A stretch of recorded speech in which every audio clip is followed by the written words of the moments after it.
Hello students, we will start with new topic today 1.7. Are you a DIY kid?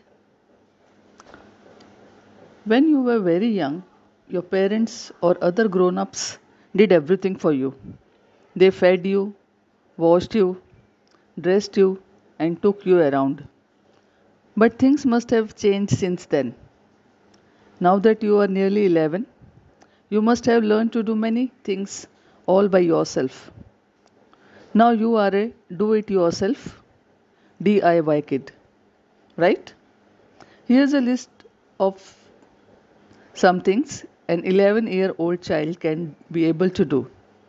And never mind if you can't do some of these things as yet, there is a whole year for you to learn these things. You will enjoy them. So let's begin our count. Can you take care of your personal hygiene? In this, Paddy is telling to Bittu, I know you can do it too, but do you do it or do you still depend on your mother? अब यहाँ पर 3 points दिए हैं इसमें. Personal hygiene यानी अपने शरीर की देखभाल करनी. I trim my nails regularly. Do you? I take a wash on my own. A proper wash. I remember to wash behind my ears, under arms, elbows, knees, etc. Do you? And I use enough water, not more, not less. I can oil and comb my hair on my own. I can wash and dry my hair on my own.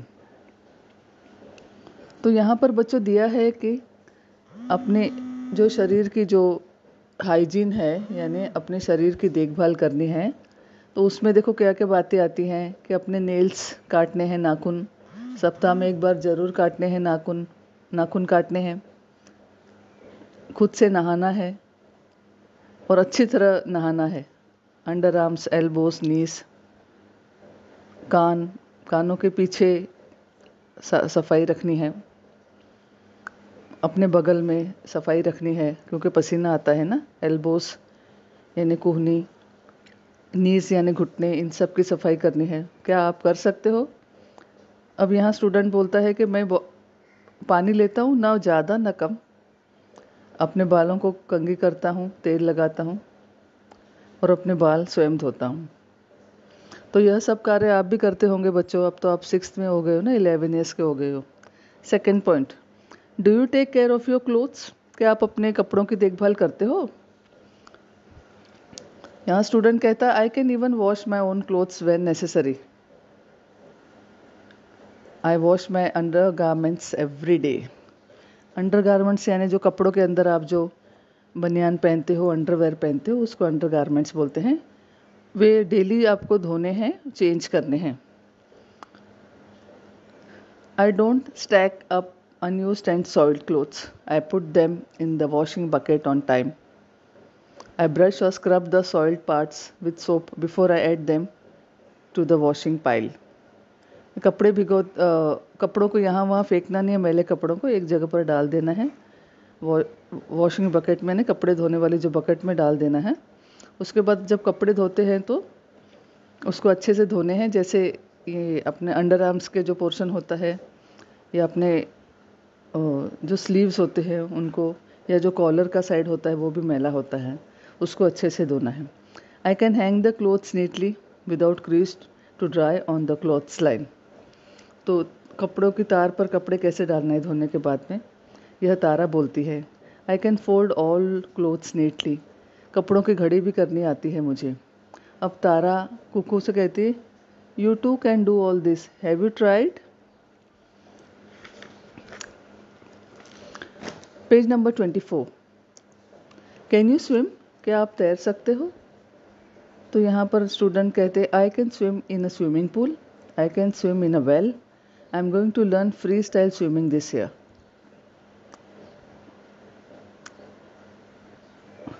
अब यहाँ टोटो ये सब बातें कहता है. देखिए मियाँ को कहता है अब तुम्हारे बारे में, व्हाट अबाउट यू, तुमको आती है स्विमिंग करनी? यहाँ पर पैडी बाइसिकल चला रहा है. I can ride my bicycle without the balancing wheels. और बच्चों से पूछता है can you ride a bicycle? I learn to ride a bicycle when I was 8 years old. I am learning to ride a bigger bicycle. I am going to learn it in the vacation. तो बच्चे जब छोटे होते हैं तो उनको ऐसी bicycle parents use करके ख़रीद कर देते हैं जिनको पीछे भी 2 चाक लगे होते हैं ताकि बैलेंस बना रहे। जैसे बड़े होते हैं बच्चे तो बड़ी साइकिल्स यूज़ करते हैं। अब आगे, you should care for at least 1 plant. देखो आपको हर पृथ्वी के लिए, पर्यावरण के लिए वृक्ष लगाना, पौधे लगाना बहुत ज़रूरी है। अब तारा कहती है my aunt gave me this little plant. I water it every day. I loosen the soil around its roots from time to time. I add a little compost to it every 2 to 3 months. Mithu बोलता है different plants need different kind of care. Tara कहती है I love my plant loves sunlight.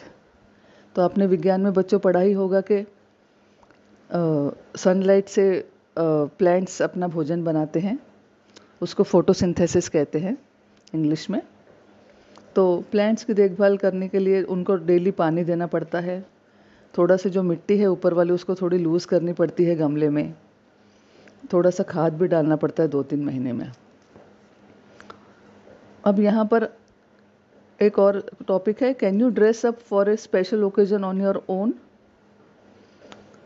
तो जब कोई शादी ब्याह होता है या बर्थडे पार्टी होती है तो क्या अपने आप को आप रेडी कर सकते हो? कुकू कहती है when I was in standard second my father help me but now I can dress up on my own even for a special occasion. तो जब बच्चे छोटे होते तो पेरेंट्स की हेल्प लगती है उनको ड्रेसअप होने के लिए, लेकिन जैसे जैसे आप बड़े होते जाते हो तो अपने आप सीख जाते हो कैसे तैयार होना है. कुक्कू कहती है बिट्टू से are you presentable when you visit someone else? Page number 25. Can you convey an oral message to someone correctly? Write a recent message that you passed on at home, in school, between 2 friends. You may write the message in your mother tongue. अपनी मातृभाषा में आपको कोई संदेशा देना है. घर पर आप क्या संदेशा दे सकते हो? जैसे आप घर से निकल रहे हो तो एक छोटे सी चिट्ठी लिख के, नोट लिख के घर पर रख दिया कि मैं जा रहा हूँ स्कूल. जैसे कोई घर पर नहीं है, आपको एक चिट्ठी लिखनी है, चिट्ठी लिख के रख दी. या आप स्कूल में हो तब आपको क्या मैसेज देना है आपस में, फ्रेंड्स में या दोनों फ्रेंड्स के बीच में. नेक्स्ट टॉपिक है you must know how to sew. देखो सिलाई कैसे करनी ये भी आपको आना चाहिए. तारा कहती है I can thread a needle. मैं सुई में धागा डाल सकती हूँ. I put a not in the thread when I string flowers और beads in it.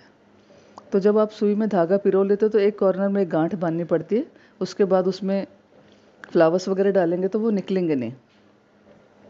I can make the stitches, running stitch and back stitch. I can also hem the border. तो ये तरह तरह की सिलाइयों के प्रकार है बच्चों, running stitch, back stitch, hemming. I can sew a tear in my clothes. I even sew a button. तो अगर कपड़ा आपका फटा है तो आपको खुद से सीना आना चाहिए, है ना. बड़े हो गए. तारा कहती है मैं सिल लेती हूँ, या मैं एक बटन भी लगा लेती हूँ अगर बटन टूटा हुआ है शर्ट का. Once I made a handkerchief by seeing the edges of a square piece of cloth. तो कपड़ा, जो चौकोन कपड़ा होता है उसको मैंने, जो किनारे हैं उनको सिलाई करके एक मैंने अच्छा सा रुमाल बनाया.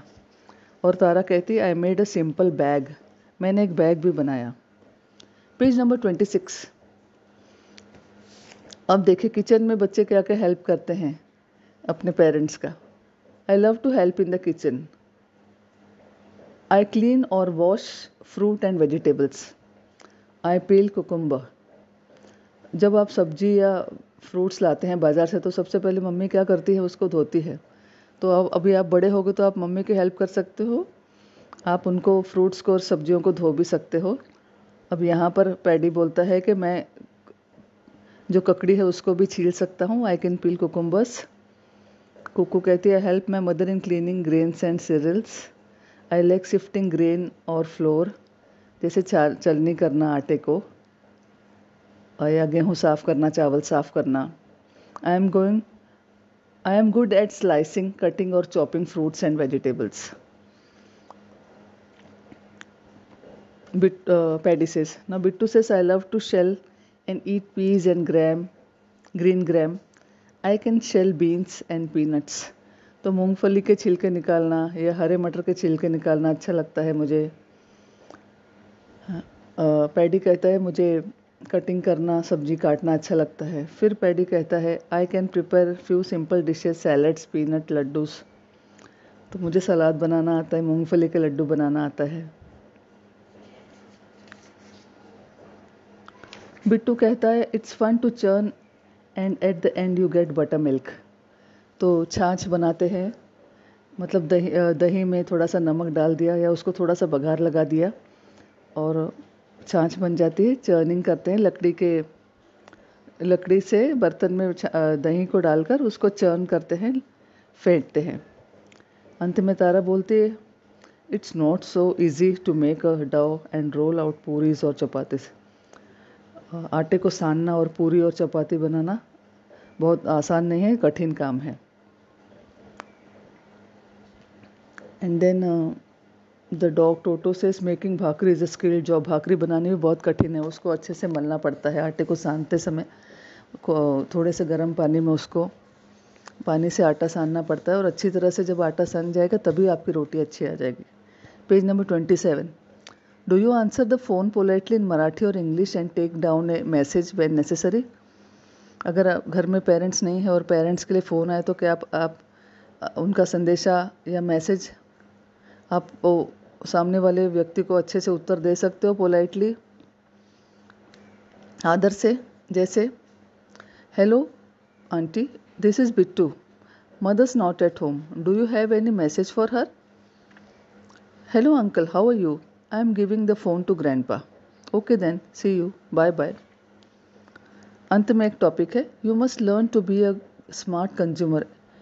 एक अच्छे उपभोक्ता या ग्राहक होना बहुत ज़रूरी है। जब भी आप मार्केट में कोई वस्तु लेने जाते हो तो जो वस्तु आप खरीदते हो उसका प्राइस क्या है, उसकी एक्सपायरी डेट क्या है, मैन्युफैक्चरिंग डेट क्या है, what is the cost of that product, ये सब देखना बहुत ज़रूरी है। कुछ पॉइंट्स दिए हैं। I always check the product I am buying. I make sure that the price is right. I always pay the right amount. I do mental arithmetic or simple calculations before I pay the shopkeeper. That is why I am able to collect the correct change. अगर आपको गणित का ज्ञान है तभी आप सही तरीके से पैसे रिटर्न लोगे। जैसे आपके पास ज़्यादा बड़ी रकम है, जैसे आपने 72 रुपीज़ का सामान लिया है, आपके पास 100 रुपीज़ है, you are giving 100 rupees to the shopkeeper, दुकानदार को आप दे रहे हो। 72 रुपीज़ का सामान लिया तो बचे हुए कितने पैसे आपको रिटर्न आने चाहिए, इसका गणित का ज्ञान आपको होना बहुत ज़रूरी है। I carry the money safely and carefully. पैसे को हमेशा ध्यान से हैंडल करना चाहिए। I remember to take proper containers. जैसे कुछ वस्तु लेने जानी है तो घर से अपना झोला वगैरह लेकर जाना ज़रूरी है। I avoid plastic bags. आजकल प्लास्टिक का उपयोग करना हानिकारक है, इसलिए कपड़े की थैली साथ में लेकर जानी चाहिए।